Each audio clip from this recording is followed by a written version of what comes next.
화의 기운인 여름에서 금의 기운인 가을로 변화를 한다는 것. 이는 다른 계절과는 다르게 생이 아닌 극의 관계라는 특징이 있습니다. 가을에서 겨울은 금생수요, 겨울에서 봄은 수생목이며 봄에서 여름은 목생화인데 대해 여름에서 가을만이 유일하게 화극금의 관계라는 것이죠. 잎하에서 하지까지는 꽃 속의 결실의 기운이 열매로 성장을 해야 하므로 발령의 기운이자 피어나는 기운인 병화와 양토적인 작용력인 무토가 함께하지만 하지부터 입추까지는 성장한 열매와 씨를 익어가게 해야 하므로 음화인 정화와 음토적인 작용력인 기토가 함께합니다.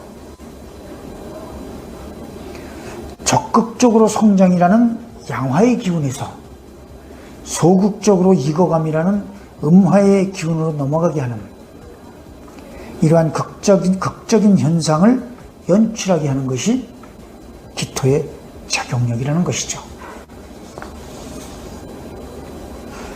기토가 금의 기운을 품고 금과 극의 관계인 화의 기운을 흡수해 금을 생해줌으로써 오히려 화토금순으로 화가 금을 생하는 것과 같은 효과를 볼 수 있도록 작용하는 것으로 이는 잎이 광합성을 통해 영양분을 만드는 것과 같고 엄마가 몸 안에 태아를 품어 길러내는 것과 같습니다. 양금인 경금은 수렴과 숙사를 거쳐 저장과 함께 누있게 하려는 결실의 기운이고 음금인 신금은 물상적으로는 씨를 의미하면서 성격적으로는 단단하게 응축시키는 기운입니다. 이러한 특성에 따라 경신금은 바위나 철광석 등 단단하다는 의미가 있는 것들을 상징하게 되는데 이를 근거로 지리산은 무토, 설악산은 경금으로 보는 견해도 있습니다. 바위도 바위지만 산을 금으로 보는 중요한 이유는 물을 생산하기 때문입니다. 토는 물을 막거나 흡수하지만 금은 물을 걸러 생산하는 이치가 있기 때문이라는 것이죠. 다른 오행과 마찬가지로 경신금도 양과 음이 균형을 이루면서 변화를 보이는 금이라는 하나의 오행의 흐름입니다. 따라서 경금의 기운 범위 안에서 신금의 기운이 존재하는 것이고 신금의 기운 범위 안에서 경금의 기운 또한 존재하면서 상호 조화를 이루어 함께 가을이라는 계절을 형성하면서 흐릅니다. 열매 자체는 금이고 과육은 토입니다. 그러나 씨는 자월의 자를 수로 보아 씨로 보는 견해도 있으나 자는 월을 상징할 뿐 오행도 아니거니와 임계수는 신금 안에 배어있는 잉태의 기운과 탄생의 기운이고 물리적으로 씨는 신금입니다. 여기서 과육을 토로 본 까닭은 모든 생명의 근원이 씨를 보호하고 토생금으로 생함으로써 연글게 하면서 견고하게 할 수 있는 바탕을 이루기 때문이며 이 또한 생명력이 작용력에 뿌리를 두는 까닭입니다. 경금은 결실을 상징하므로 미래의 지향적이라기보다는 회광반조의 특성이 강하며 아이 같은 순수함과 천진함이 있어 남에게 속기도 잘하지만 바위 같은 의리가 있고 대쪽 같은 성품이 있어 배반함이 없이 평생 충성하기도 합니다. 여기서 회광반조란 빛을 돌이켜 거꾸로 비춘다는 뜻으로 각 개인은 자신의 본심인 참 나를 다른데 즉 언어나 문자 등에서 찾으려 하지 말고 자기 자신을 돌아보고 자신 속에서 찾으라는 의미입니다. 또 사람이 죽기 전에 잠시 온전한 정신이 돌아와 과거를 돌이켜보는 것을 비유하기도 합니다. 이와 같이 경신금은 타협과 제휴가 어려우므로 원칙적으로 사법기관에 어울리는 형입니다. 그러나 과부적이 지나치면 주체성이 아닌 고집불통으로 변하며 약하면 추진력이 부족하고 스스로 스트레스를 많이 받습니다. 신금은 한없이 단단하게 하려는 응축의 기운이므로 냉혹한 맛을 풍기는 결정체와 같은 이미지가 있습니다. 따라서 직업은 군, 검, 경 계통이나 작품성을 요하는 예술계통 또는 이에 버금가는 전문 직종이 잘 어울립니다.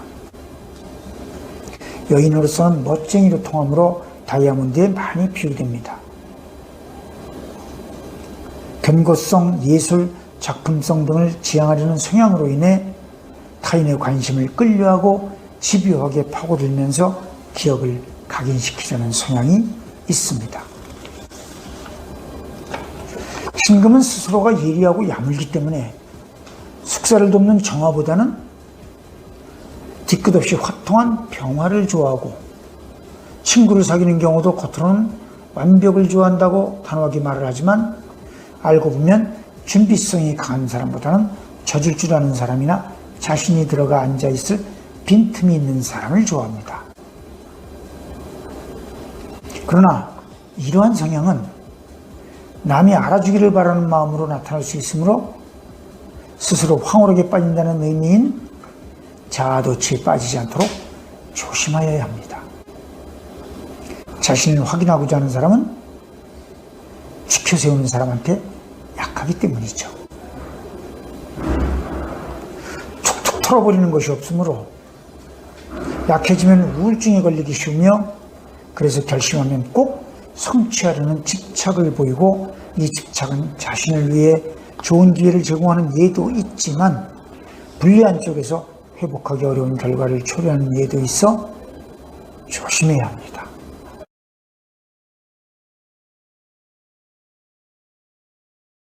물상적인 금의 형체는 바위나 새 그리고 이들로 구성되어 있는 산을 말합니다. 금은 강건함이 상징이며 수렴해서 단단하게 하고자 하는 기운이 특징입니다. 그래서 금이 대표적으로 상징하는 것이 숙살직이라는 말씀 드린 바 있습니다. 금은 음이지만 양을 품고 있는 음입니다. 양금인 경금은 수축의 변형인 숙살의 기운으로 끝없이 수렴과 저장을 하려 하고 음금인 신금은 이를 한없이 단단하게 응축시키려 합니다. 그래서 금은 가을을 의미하고 결실을 의미하며 씨를 의미하고 자식을 의미합니다. 피어나고 팽창하려는 화의 기운과 수렴해서 저장하려는 금의 기운은 상극관계입니다. 따라서 팽창하려는 기운을 수렴하려는 기운으로의 극한 변화를 이루려면 토가 보듬어주는 작용력이 없이는 불가능하며 따가운 햇살이 벼이삭을 잊게 하듯 가을 음화에 담금질이 없다면 역시 불가합니다. 수렴하고자 하는 금의 기운은 생동력으로 세상을 덮으려는 목의 기운과도 상극관계입니다. 그러나 극양의 기운인 화의 기운과는 상극의 성격에서 큰 차이가 있습니다. 생동력인 목기운을 바탕으로 4월 이파에서 피어나는 화의 기운은 꽃 속에 경금에 씌인 결실의 기운을 품고 있으며 꽃이 피면 필수록 결실의 기운도 함께 성장해 갑니다. 이때 자연스럽게 이들을 한 몸으로 묶어 가을로 넘어가게 하는 것이 음토적인 작용력인 기토입니다. 금은 결실을 의미합니다. 그래서 방향은 서쪽, 하루 중엔 저녁, 1년 중엔 가을. 인생에서는 50대인 장년기를 의미하고 오른쪽이 서방을 의미하므로 지역으로는 전라도, 세계적으로는 미국, 유럽 등을 상징합니다. 인체에서 금을 상징하는 부분은 공기와 관련된 코와 폐장, 음식 찌꺼기를 변으로 배설시키는 대장과 단단한 치아와 뼈 조직 등을 들 수 있으며 맛은 매운맛, 색은 백색, 발음으로는 치아에서 나오는 소리, 즉 치음인 시옷, 지읒, 치읓이 이에 해당합니다. 자동차는 목성격의 가속기에 상대되는 브레이크 기능을 들 수 있습니다. 금의 마음은 장명기의 마음입니다. 중후하고 무게가 있으며 믿음직한 성향이 있으나 수렴과 저장을 상징하므로 양인 긍정적인 면보다는 음인 부정적인 성향이 강합니다. 단단함으로 의리가 있고 숙살에 의함으로 매운맛입니다.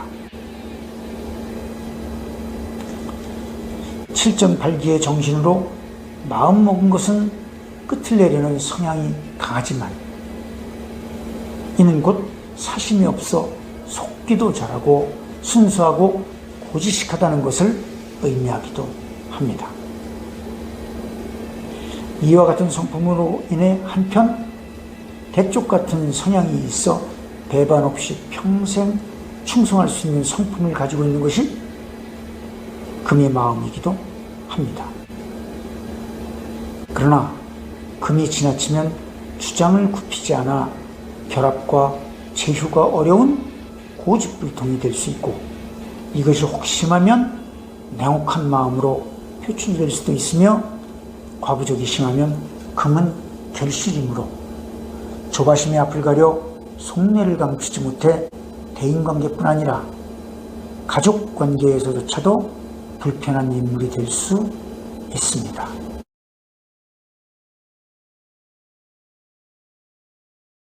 사계절은 목화금수가 차지할 뿐 토가 차지하는 계절은 없습니다. 환절기인 진미, 술축, 넉 달을 차지하면서 각 계절의 끝자락에 모습을 보일 뿐이죠. 목은 생명력으로 끝없이 성장하려는 봄의 기운이고 화는 그 성장을 바탕으로 한없이 피어나려는 여름의 기운이며 금은 숙살의 기운인 가을의 기운이고 수는 만물의 씨를 응축시켜 생명력을 품는 겨울의 기운입니다. 사계절의 변화는 대지의 작용력을 중심으로 발생되어 왕성하다 쓰러지는 바 이전 계절의 오행은 흡수되어 다듬어지고 담금질을 거침으로써 다음 계절을 상징하는 오행으로 변모하게 됩니다. 다른 오행들과 마찬가지로 무토가 생명의 실 저장 및 배양할 수 있는 범위 내에서 기토의 잉태와 숙성 및 탄생은 가능한 것이고 기토의 이 작용력의 범위 내에서 무토의 작용력 또한 가능한 것입니다. 무토는 양토로서 대륙, 거산 등으로 표현되기도 합니다. 따라서 경고망동하지 않으므로 남의 일에 간섭을 잘 하지 않습니다. 가정에서는 장남과 같다는 평을 많이 들으며 무뚝뚝하면서도 과묵한 맛이 돋보이는 형으로 신뢰라는 이미지와 함께 중도를 지키는 공평한 기운인 중정지기를 상징합니다. 그러나 무토가 지나치면 오히려 신뢰를 얻기 어려우며 자신의 집념과 집착이 강하게 나타나고 고집이 셀 뿐 아니라 독선으로 흐르기 쉽고 반대로 허약하면 흑백이 분명치 않으면서 미지근한 기질을 보이므로 속마음을 알 수 없어 음흉하다거나 내숭 떤다는 말을 많이 듣게 되고 시원스럽지 못하고 어물쩍 넘어가므로 소신없어 보이며 심하면 폐쇄적으로 변할 수 있습니다. 무토는 추상적이며 중정지기를 상징하지만 기토는 보다 구체적인 토질로서 기름진 땅 혹은 문전옥답과 같은 이미지를 가지고 모든 생명을 포용합니다. 기토는 마치 교육기관과 같아 중용의 이치를 실현하려 하며 어머니처럼 포용력으로 덮어주고 감싸주며 베풀어줄 뿐 아니라 버리지 않고 보듬어주며 남의 심중을 잘 이해하므로 항상 상대방을 배려하고자 합니다.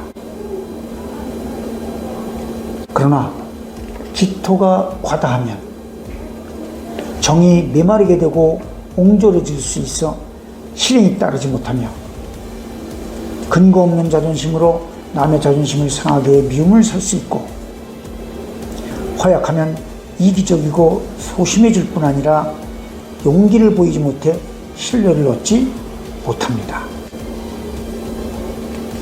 기토는 기름진 땅이므로 끝없이 솟으려는 생명력을 상징하는 간목을 가장 좋아합니다.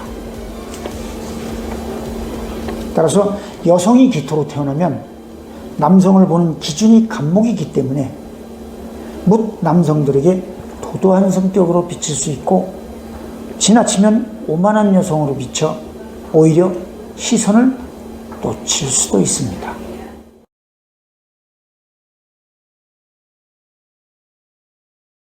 물상적으로 토의 형체는 흙이지만 흙은 목화금수 사행을 모두 품고 있으므로 토가 가장 대표적으로 상징하는 것이 양토적인 작용력과 음토적인 작용력입니다. 계절의 변화와 같은 현상의 변화 역시 토의 작용력 범위 내에 있습니다. 현상의 모든 변화도 토 자체의 모습이라는 것이죠. 그래서 토를 작용력이라고 합니다. 여기서 작용력의 뜻을 다시 한번 새겨보면 천변만화를 보이는 변화 속에서도 음양의 변화 원리에 의해 음양이 균형을 유지하게 함으로써 현상으로 인식될 수 있는 생명성을 형성하는 근원적인 힘을 말합니다. 토를 대표하는 것은 각 계절 끝자락에 자리하고 있는 환절기입니다. 환절기에는 잘 알려진 바와 같이 인간도 감기 등으로 고생을 하지만 자연도 산고를 치르는 변화를 보이게 됩니다. 이 또한 작용력으로 인한 하나의 현상이며 이에 따라 계절은 재탄생함으로써 순환하게 됩니다. 이는 마치 성격이 다른 두 사람이 다투고 있을 때 다른 한 사람이 서로를 이해시켜 화해하게 함으로써 다투는 두 사람을 친해지게 하는 것과 같습니다. 다투는 두 사람도 각기 다른 오행이지만 중재하는 사람도 토라는 오행으로서 작용력의 역할을 한 것이죠. 토는 작용력을 통해 중화를 유지하고자 합니다. 그래서 중앙, 균형 등을 의미하고 변함이 없으므로 믿음을 상징합니다. 토는 흑이므로 황색이고 중앙을 의미하므로 위치적으로 충청도와 중국을 들 수 있습니다. 인생에서는 가정을 이룬 완숙기이자 부록을 이야기하는 중년 시절입니다. 인체에서 토가 상징하는 부분을 보면 상대와의 소통을 상징하는 입과 위아래 합의를 의미하는 입술, 분해하고 삭히는 일을 하는 소화조직인 위와 비장, 그리고 몸을 버티게 하거나 활동을 하게 하는 근육조직과 외부와의 접촉을 담당하는 피부조직 등을 들 수 있습니다. 맛은 단맛이며 발음은 입술소리, 즉 순음인 미음, 비읍, 피읍을 토로 보는 것이 필자의 생각이나 세간에서는 지금도 이응과 히읗으로 보는 것 같습니다. 자동차는 대중교통인 버스를, 그리고 부속으로는 변속기를 들 수 있습니다. 여기서 소리의 근원을 잠깐 살펴보면 어금니는 뿌리이므로 목의 소리인 기역, 키역. 혀는 잘 움직이고 만사발성의 본인이므로 화의 소리인 니은, 디귿, 리을, 티읕. 입술과 입은 상하로 합해 있고 모든 소리를 조절할 뿐만 아니라 표현하고자 하는 모든 것을 통제함으로 중앙토인 미음, 비읍, 피읍. 이는 단단함으로 금의 소리인 시옷, 지읒, 치읒. 그리고 목구멍은 소리를 내는 본원에 해당하므로 수의 소리인 이응과 히읗이 해당되는 것으로 봅니다. 토의 마음은 완숙기요 중년의 마음입니다. 그래서 인정이 많고 참을성도 강하며 목의 단순함과 화의 산만함에 비해 여유가 있고 심사숙고하는 맛이 있습니다. 그러나 지나치면 고독하고 자칫 폐쇄적인 성향이 있을 수 있는데 이는 개성이 부족한 특성 때문입니다. 토는 모든 오행을 품고 있으며 마치 자동차의 변속기와 같이 그리고 환절기와 같이 다툼을 중재하면서 새로운 생명력을 창조할 수 있는 능력을 품고 있습니다. 그래서 토는 원과 균형을 상징하는데 이는 자전과 공전 그리고 지구의 모습 등을 상징하는 것이기도 합니다.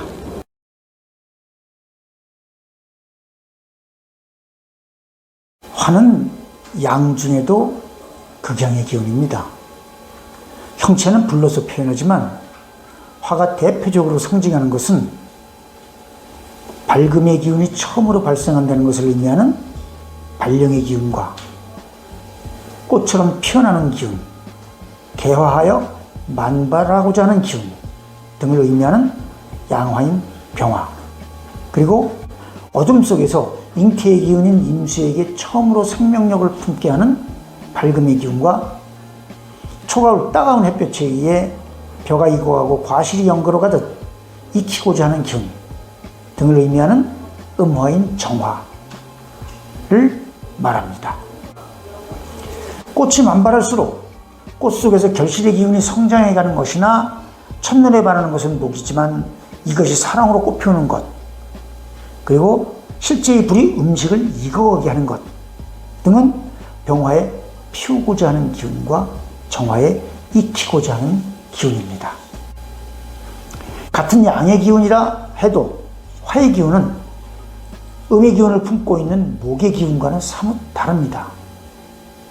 화의 기운은 생명력과 성장력 그리고 생동력을 의미하는 간목의 기운의 성장을 바탕으로 무한대의 에너지를 생성하고 방출하고자 합니다. 그래서 봄에 나무가 자라 여름에 꽃을 피우는 것이며 또한 이것이 생동력을 바탕으로 피어나는 팽창의 기운이고 확장의 기운인 것이죠. 이것이 또한 목의 기운을 바탕으로 화의 기운이 생한다는 이른바 목생화의 이치지만 목의 기운에서 화의 기운으로 변화를 보이는 그 중간에는 반드시 안남의 변화라는 작용력이 바탕을 이루어야 합니다. 다른 오행과 마찬가지로 화 또한 나무를 태운다거나 금을 녹인다는 식의 물상적인 선입견을 앞세우면 화가 품고 있는 진정한 의미를 이해하기가 쉽지 않습니다. 화의 기운인 꽃이 만발함을 할수록 꽃 속에서 자라고 있는 결실의 기운인 금기는 점점 더 영그러가고 새는 달고 때릴수록 더욱 강해진다는 이치 등이 있기 때문이죠.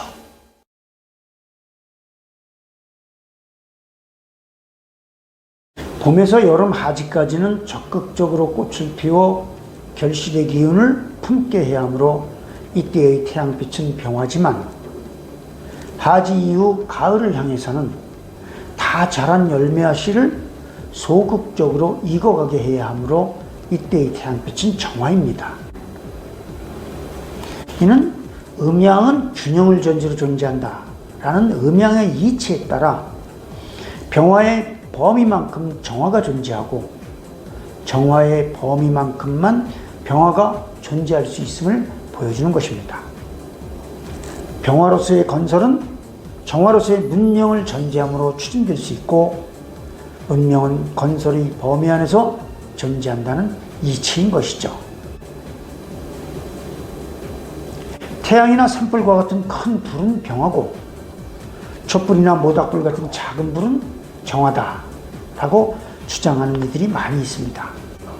하지만 촛불과 모닥불 자체는 병화고, 촛불과 모닥불이 의미하는 밝음과 열기는 정화입니다. 크고 작은 것에 대한 선입견을 주의하면서 쓰임새를 잘 살펴야겠죠. 같은 이치로 불타고 있는 로마를 바라보고 있는 백성들에게는 그 불이 병화지만, 이를 즐기고 있는 황제에게는 정화가 됩니다. 병화는 말 그대로 불같은 성향을 말하는 것으로, 두려움이 없어 맹렬하며 저돌적이고 양보도 없을 뿐 아니라 생각 없이 화부터 내므로 실수로 연결되어 후회를 잘하게 되고, 이러한 성격으로 인해 비밀 또한 지키기가 어렵습니다. 하지만 단순 명확 화끈한 것과 시원시원한 것은 따를 자가 없습니다. 따라서 사업을 해도 규모가 큰 사업에 눈을 돌리게 되고, 대인관계가 분명함으로 신뢰를 바탕으로 크게 성공할 수 있는 기본적인 힘을 가지고 있습니다. 그러나 이러한 특성이 장점으로 나타날 때는 크게 돋보일 수 있지만, 단점으로 나타날 때는 팽창하려는 본능과 보이는 것만 보려는 그 단순함으로 인해 한순간에 결정적인 실패를 경험할 수도 있습니다. 정화의 마음은 따뜻하면서도 스스로 헤아려 배려하는 마음입니다. 헌신적이면서도 봉사를 잘하고 남을 잘 이해하지만, 잘못 건드리면 폭발하기도 합니다. 주전자에 끓는 물은 수지만 끓고 있는 열기는 정화입니다. 정화는 탱고를 추고 있는 정열적인 여인입니다. 마치 붉은 장미꽃 한 송이에서 풍기는 도발적인 매력과 같고, 모락모락 김이 피오르는 한 잔의 커피에서 풍기는 진한 향기와도 같습니다. 그러나 정화는 그 따뜻한 마음과 정열적인 성향, 그리고 봉사와 같은 비추려는 마음으로 인해 아무리 어려워도 남에게 손을 내밀기가 쉽지 않고, 스스로 감수하고 인내하려 하므로 남들보다 극한 상황을 무겁게 체감할 수도 있습니다. 학교나 체육관, 복지단체 등을 짓는 모습은 건설로서의 병화, 박사모를 쓰는 모습, 올림픽 메달리스트의 모습, 봉사하는 모습 등은 문명이나 작품으로서의 정화, 진지하게 설득해서 마음을 돌리려는 모습은 적극적인 병화, 미소와 함께 들어줌으로써 마음을 얻으려는 모습은 포용으로서의 정화입니다.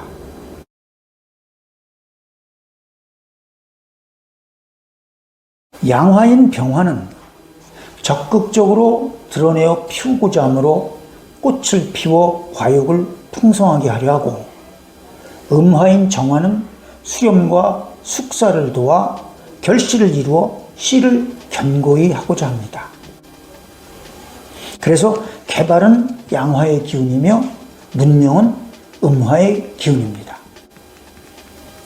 여기서 숙살이란 외부로 발설하는 기운을 안으로 수렴하여 저장하는 것을 말하며, 이를 숙살직이라 표현합니다. 경금의 성질을 대변하는 표현이죠. 화는 정열이고 젊음이며 열기이고 밝음입니다. 그래서 쟁취하려는 마음과 모든 것을 활짝 피우고자 하는 마음이 있습니다. 화의 마음은 분명하고 확실하므로 추상적이거나 모호한 것을 싫어합니다. 그러나 눈앞에 보이는 것을 믿으려 하므로 앞을 내다보지 못하는 특성이 있습니다.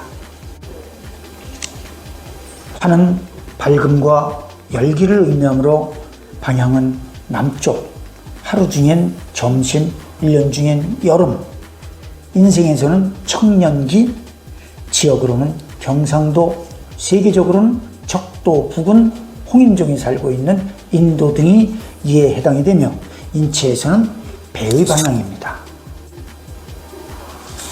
인체에서 화를 상징하는 부분은 만사 발생의 근본인 혀와 시력, 생명력의 활동성을 보여주는 심장, 순환계, 음식물을 소화, 흡수하는 소장 등이 이에 속하고 맛은 쓴맛, 색은 적색, 발음은 혀소리인 니은, 디귿, 리을, 티읕이 화의 소리에 해당됩니다. 자동차는 레저나 관광 차량을, 후속으로는 동력기를 들 수 있습니다. 화의 마음은 청년기의 마음입니다. 그래서 화끈하기는 하지만 성급한 면이 있어 저질러 놓기를 잘하고 심하면 과격한 성격으로 나타나기도 합니다. 매사에 선악을 구별하려 하고 시비를 가리려 하므로 예를 중시하면서 분명한 것은 좋으나 남의 곱지 않은 이목을 받을 수 있습니다. 화는 모습 그대로 방사형 직선이므로 염상이라고도 하며 이것이 추진력 또는 발산력으로 표현되기도 합니다.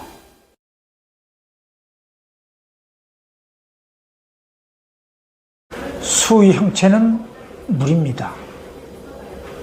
물은 모든 생명력의 근본이므로 실제의 씨와 그 의미를 같이 보는 예도 있습니다. 하지만 분명히 구별하자면 씨는 신금이고 임계수는 신금 안에 배어있는 잉태의 기운 임수와 탄생의 기운 계수라는 말씀 드린 바 있습니다.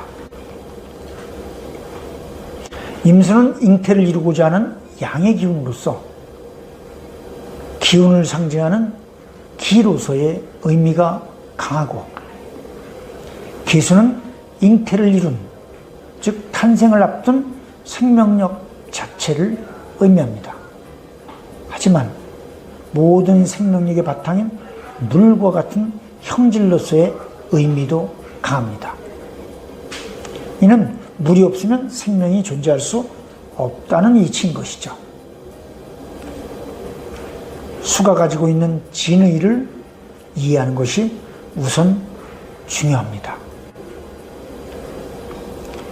양수의 기운과 음수의 기운 역시 각각의 역학적인 범위 안에서 균형을 이루면서 흐르고 있다는 이치는 다른 오행의 변화와 같습니다.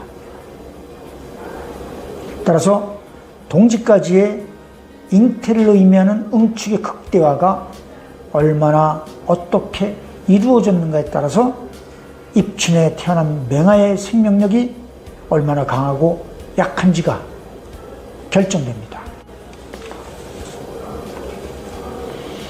명리를 살필 때 유념하여야 할 것은 설명의 편상 기준을 사계절 24절기에 맞추고 있지만 추운 지방이든 더운 지방이든 그 지역에 맞는 생변멸의 작용력이 있다는 것입니다.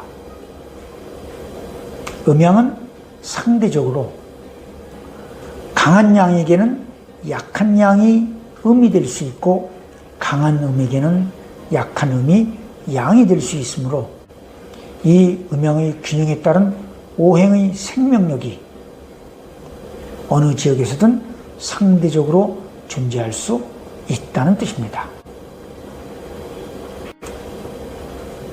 지혜로운 사람은 바다를 좋아한다는 말이 있듯이 물은 순리에 따라 흐르고 흐름으로써 썩지 않으므로 지혜를 상징합니다.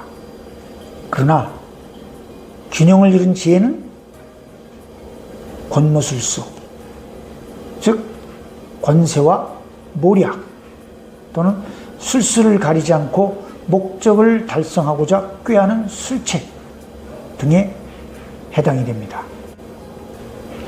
수는 마무리와 함께 휴식을 취한다는 의미가 있으므로 방향은 북쪽, 하루 중엔 밤, 1년 중엔 겨울, 인생에서는 노년기, 북방을 상징하므로 한반도에서는 함경도, 남쪽에서는 서울, 경기, 세계적으로는 러시아 및 시베리아 등이 이에 해당이 됩니다. 인체에서 수가 상징하는 부분을 보면 인체의 75%를 차지한다는 수분과 관련이 깊은 신장, 소변을 담고 있는 방광, 그리고 생식기, 뇌 등을 들 수 있고 모든 소리를 물 흐르듯이 들어야 하는 귀와 등이 이에 해당이 됩니다. 색은 흑색, 맛은 짠맛, 그리고 발음은 앞에서 잠시 설명한 바와 같이 목구멍에서 나오는 소리인 이응, 히읗이 이에 해당이 된다고 봅니다.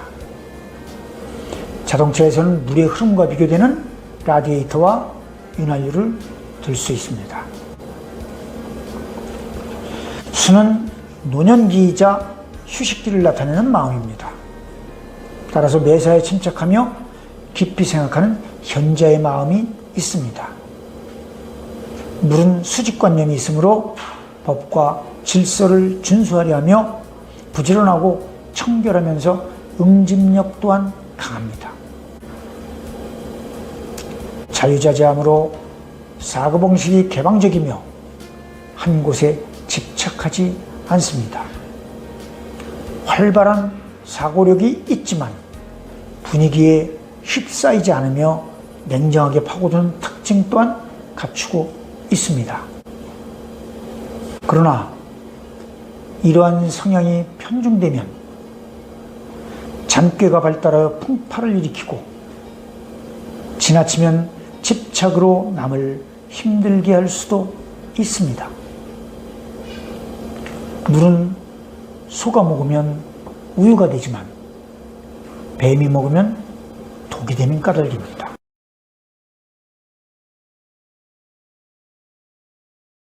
모든 오행은 다 저마다의 특성이 있었죠. 임계수가 가지고 있는 특성 또한 타 오행들만큼 깊은 의미를 간직하고 있습니다.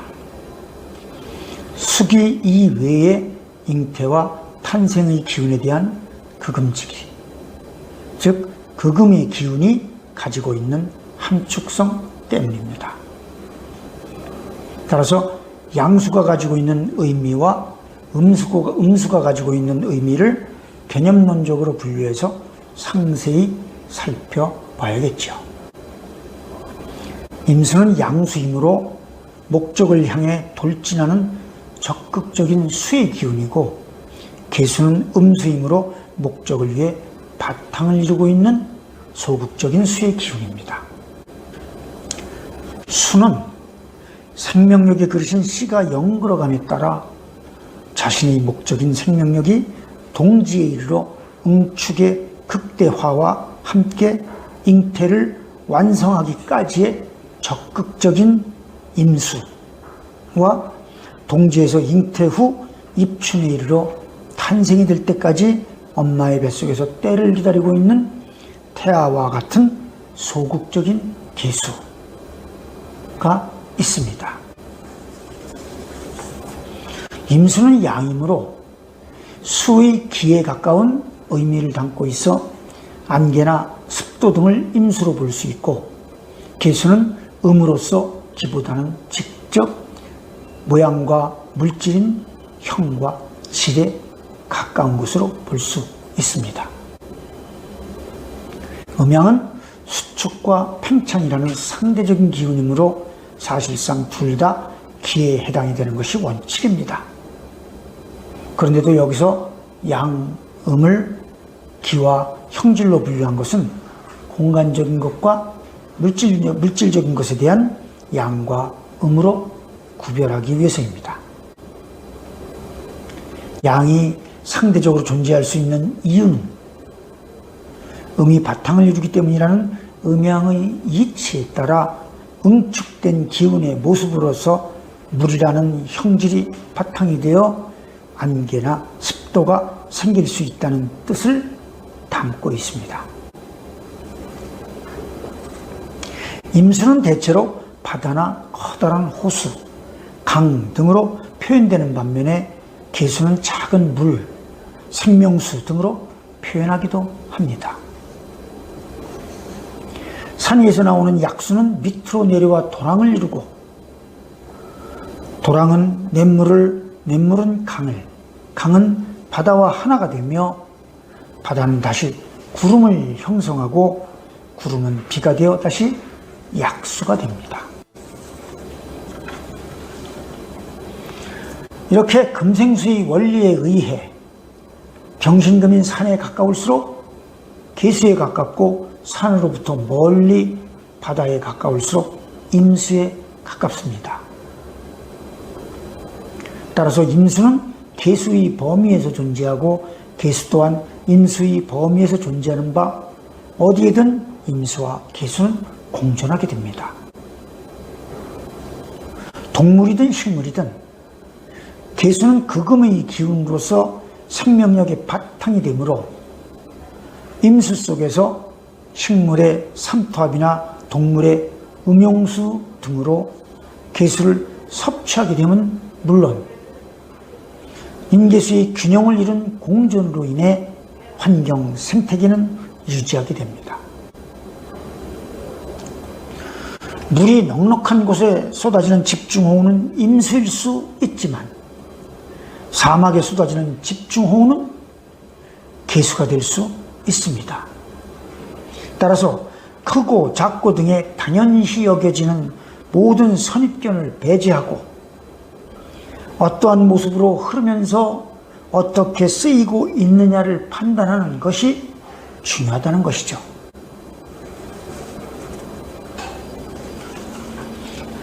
물은 생명력을 직접 생하게 하는 성분이지만 물을 음용하려면 이를 담아두고 필요할 때마다 활용할 수 있는 그릇이 있어야 합니다.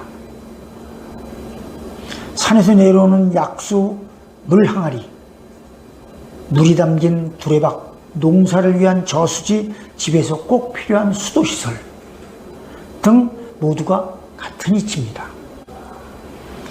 장미꽃이 피려면 장미씨가 있어야 하고 감을 따려면 감나무씨가 있어야 합니다.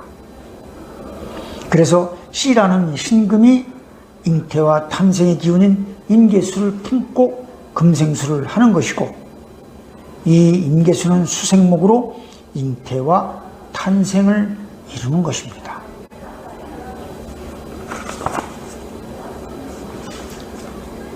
산에서 직접 나오는 약수는 계수, 산 아래 강물 등 바다에 가까워질수록 임수,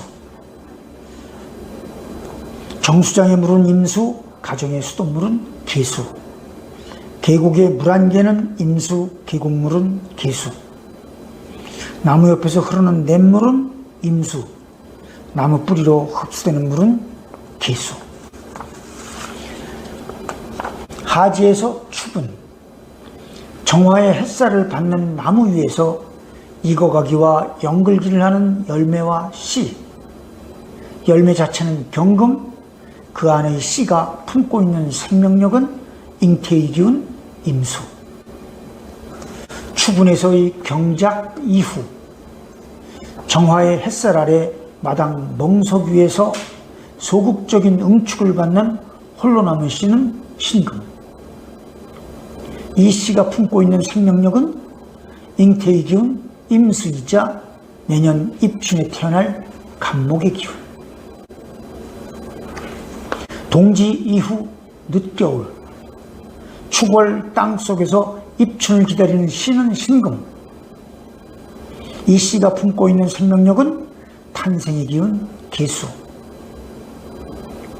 입춘이 되어 땅속에서 새싹을 틔우는 씨는 신금, 새싹은 간목, 이때 간목에게 흡수되는 물은 계수입니다.